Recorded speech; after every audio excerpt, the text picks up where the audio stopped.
जीतने वालों को मेरा सलाम। सबसे अच्छी चीज़ जो मुझे मस्क साहब की लगती है वो है उनका विजन, उनका मकसद टेस्ला स्थापित कर केवल इलेक्ट्रिक कार्स की एक कंपनी बनाना और पैसे कमाना नहीं था। पैसा तो वो पेपाल से कमा चुके थे, करीबन $165 मिलियन या आज के समय के करीबन 1175 करोड़ रुपए। उनका मकसद इंडस्ट्री की सोच और दिशा पलटना था। इससे पहले इलेक्ट्रिक कार्स को बोरिंग और इम्प्रैक्टिकल माना जाता था, लेकिन टेस्ला की इंजीनियरिंग सफलता और मार्केट में लग्जरी इलेक्ट्रिक कार्स के प्रति लोगों का रुझान देखकर कई बड़ी कंपनीज ने इलेक्ट्रिक कार्स के मॉडल्स लॉन्च करना शुरू कर दिए। इलॉन मस्क ने ऑटोमोबाइल इंडस्ट्री को कुछ नहीं तो 15 साल आगे धक्का लगा दिया। और मस्क साहब ने केवल ऑटोमोबाइल इंडस्ट्री के साथ ऐसा नहीं किया, बल्कि एनर्जी और सोलर, एरोस्पेस और मिलिट्री इंडस्ट्री के रुख पलट कर रख दिए। कुछ लोग हैं जो सोच सकते हैं, कुछ लोग हैं जो दौड़ भाग कर सकते हैं, कुछ लोग हैं जो केवल फिलॉसफिकल हो सकते हैं। मस्क साहब की खासियत है कि वे न केवल दूरदर्शी हैं, न केवल बड़े इरादे रखते हैं, वे एक अच्छे इंजीनियर हैं, बल्कि एक अच्छे एंटरप्रेन्योर और लीडर भी हैं। अगर वे अच्छे लीडर ना होते तो इतने सारे लोगों को जोड़कर टेस्ला और स्पेसएक्स ना खड़ी कर पाते। दोस्तों, सबसे बड़ी भ्रांति लोगों को उनकी इंटेलिजेंस लेकर है। जब आप इलॉन मस्क को देखते हैं तो उनकी इंटेलिजेंस, बात समझने की और प्रॉब्लम सॉल्व करने की क्षमता सामने आती है। लेकिन ऐसा नहीं, इलॉन मस्क अकेले ही इंसान है जिनका IQ 155 है। ऐसे बहुत सारे लोग हैं जिनका IQ मस्क साहब के बराबर या ज़्यादा है। तो बात केवल इंटेलिजेंस या IQ लेवल की नहीं है, बात बिलीफ सिस्टम, वर्क एथिक और कैरेक्टर की है। आप सब अभी वीडियो देख रहे हैं, कम से कम इस बात को तो ज़रूर महसूस करेंगे कि बिना कैरेक्टर, चरित्र और बिलीफ सिस्टम के सारी होशियारी, सारे एडवांटेजेस बेकार हो जाते हैं। इलॉन के चरित्र और बिलीफ सिस्टम की झलक उनके बेबाक इंटरव्यूज से मिलती है। मस्क साहब कहते हैं कि अगर आपके पास ऐसा विजन है जो आंखों से नहीं हटता, ऐसे सपने हैं जो नींद नहीं आने देते, तो उनका पीछा करने में कैसा हर्ज, चाहे फिर रास्ता कितना भी कठिन क्यों ना हो। दोस्तों, कहने का मतलब है कि अगर हमारे लिए विजन या गेम के प्रति पैशन इतना ज़रूरी है कि हम रुक नहीं सकते, तो स्ट्रगल और फेलियर से डर कैसा। अगर आप क्रिकेट से सच्चा प्रेम करते हो, ग्लैमर, पैसों और प्रसिद्धि से आपको फ़र्क नहीं पड़ता, आप ज़िंदगी भर इस खेल से जुड़े रहना चाहते हो, तो कोच बने या किसी बड़ी टीम का प्लेयर, बिना भविष्य की चिंता किए प्रयास तो कर ही सकते हैं। लेकिन दोस्तों, रिस्क लेना काफ़ी नहीं है। रिस्क का फ़ायदा बड़ा मिलेगा या छोटा, लेकिन तभी जब इसे ढंग से खेला जाएगा। Risk is only rewarded when played well. दोस्तों, ये सब जानते हुए भी अगर डर लगता है, ध्यान इधर उधर भटकता है, तो अच्छी बात है। इस अलार्म की घंटी को इग्नोर मत कीजिए। बहुत चांसेस हैं कि ये आपका पैशन है ही नहीं, ये केवल एक ट्रेंडिंग रुझान है।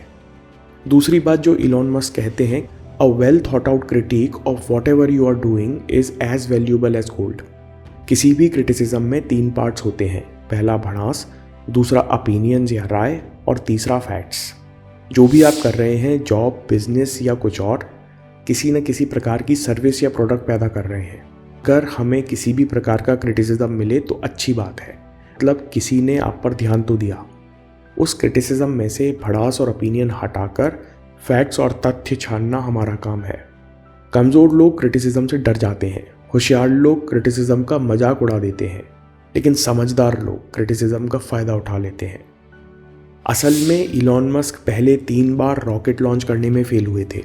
उन्होंने अपनी पहली कंपनी पेपाल की कमाई लगभग सारी पूंजी स्पेसएक्स और टेस्ला में लगा दी थी। वे पूरी तरह कर्जे में आ चुके थे।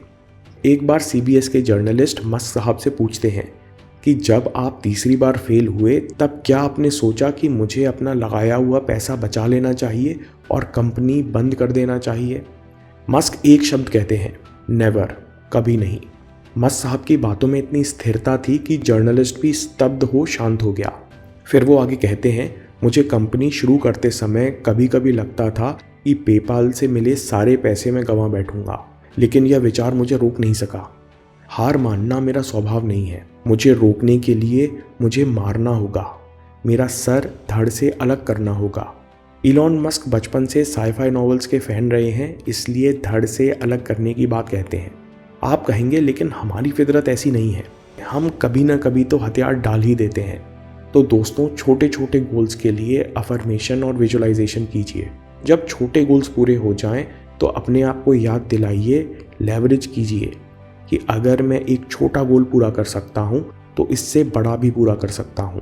अगर एक बड़ा गोल पूरा कर सकता हूं तो कई सारे बड़े गोल्स पूरे कर सकता हूं।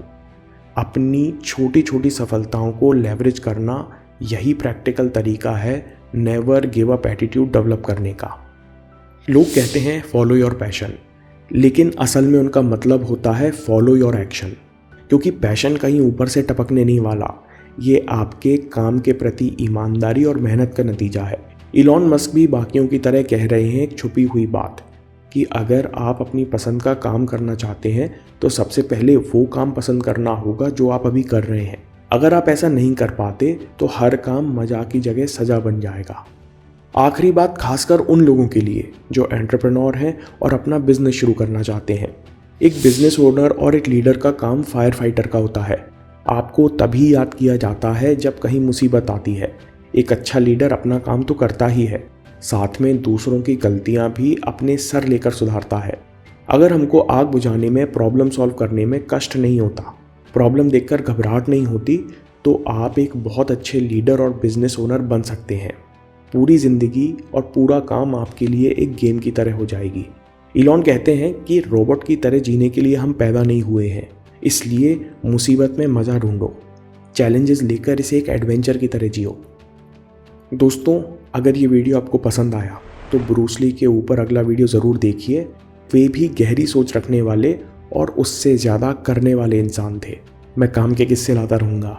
हिम्मत, हरकत, होशियारी, हम जीतेंगे।